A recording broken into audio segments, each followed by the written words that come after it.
So here is a major theme about idealism and reality. Idealism and reality. And let me just show you in a little bit what I mean. So let me see. Okay, so let me just talk about this first. You know, a lot of the times when someone makes you mad, right? Someone makes you really, really upset, you blow over. Like you just blow up at them. And you blow up very often, and then you kind of forget about it. So you don't hold grudges.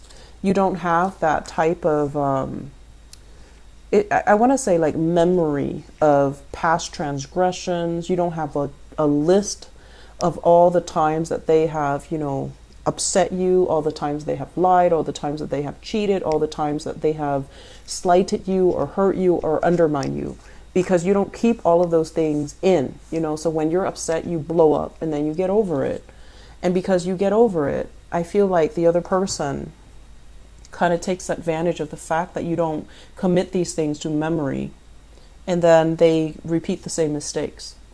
And what that does eventually is that without the memory, without the lessons, without, you know, the knowledge of, okay, this has happened before, and it's happening again, without I want to say slowing down and examining what exactly happened before and why is it happening again.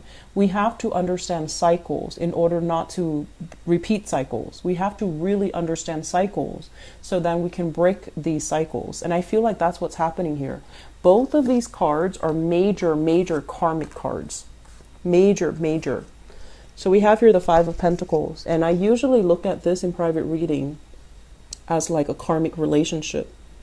It can be reversed or, you know, in the upright position, but it usually indicates a really difficult relationship where the two people have gone through some very traumatic experiences together as a couple. And in the reverse, it's like they didn't grow from it. They're both so stubborn that they didn't grow from it. In the upright position, they're growing from it, and the karma is no longer there because they have grown. They have kind of learned the lesson that they were supposed to learn in the process of coming together and working through their relationship issues. But in the reverse position, it indicates to me retrenchment, not learning, refusing to learn, refusing to accommodate, and refusing to put yourself in your partner's shoes and seeing what they're seeing, okay? So I feel like, you know, you guys can be very, very stubborn, in which you kind of gloss over relationship problems, and you might not be able to see patterns. You might not be able to see, and air signs are really good at this. Aquarius and Geminis, they see patterns all the time. And they like to be able to look at a situation, and they find thrill and excitement in being able to decipher patterns.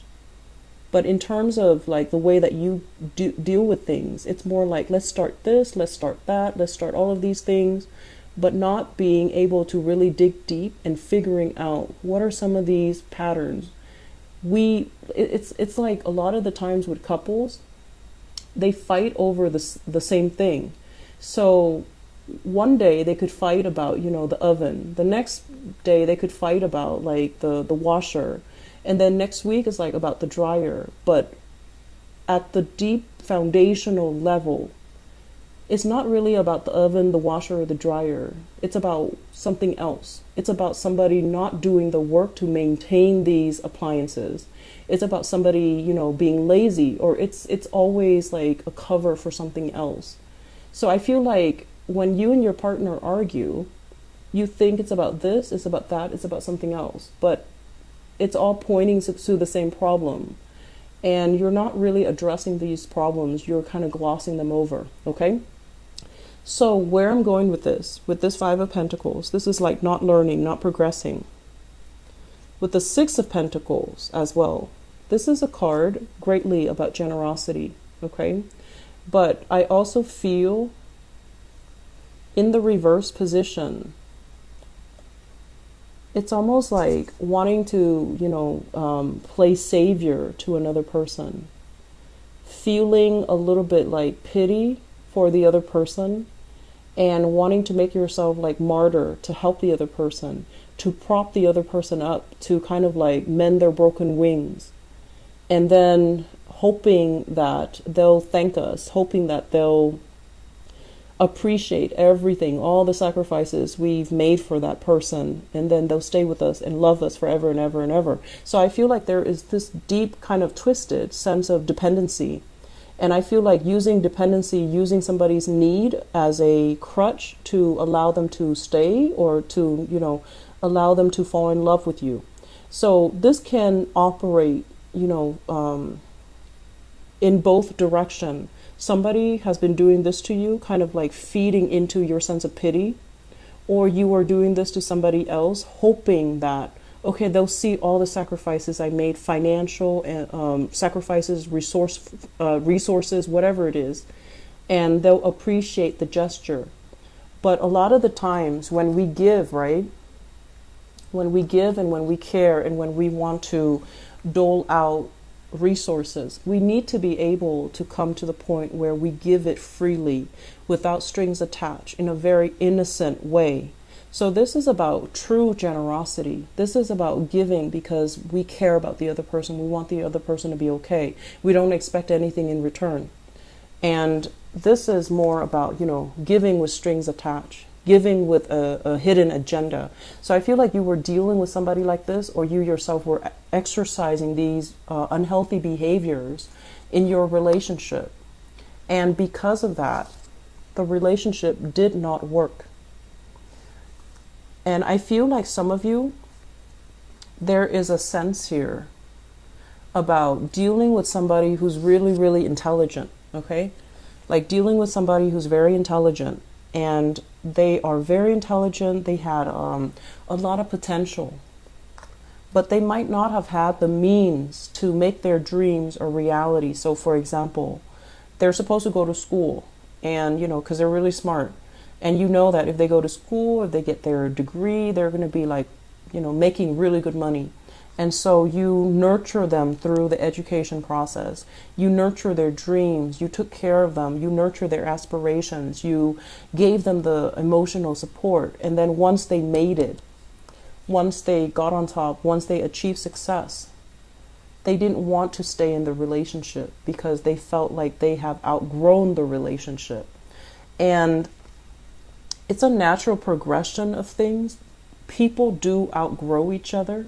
But I feel like some of you are holding on to resentment. I did all of these things. I made all of these sacrifices.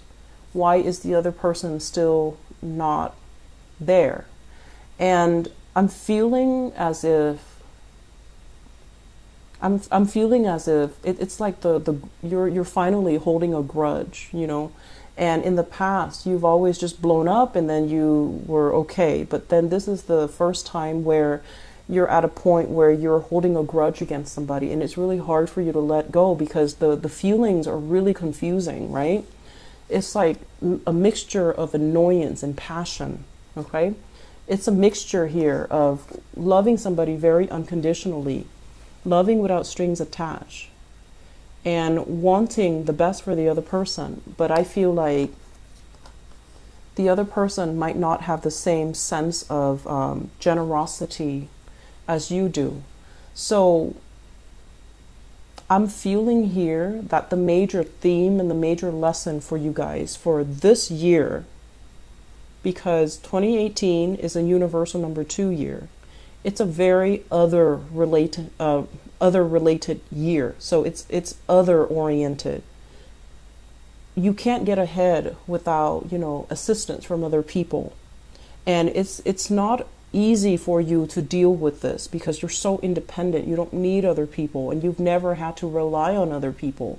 You structure and design your life in a way where you can come and go as you please without having to cater to another person, unless you love them, and then you don't mind, right? So I feel like because the year is coming in, it's going to force you to confront some of these deep-rooted patterns that you have when it comes to relationships, okay?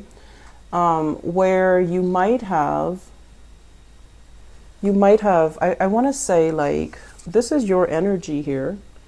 with the Page of Wands in the reverse. Okay, this is like excitedly looking at a situation, almost like giving somebody, you know, care. Like this is like putting somebody on a pedestal, you know, really starry-eyed and smitten by another person, and putting them on a pedestal, thinking that they're God, thinking that they can do no wrong, thinking that they're the best thing in the world. In the meantime, the characters that you imbue to them, it's a very, it's not like an accurate assessment.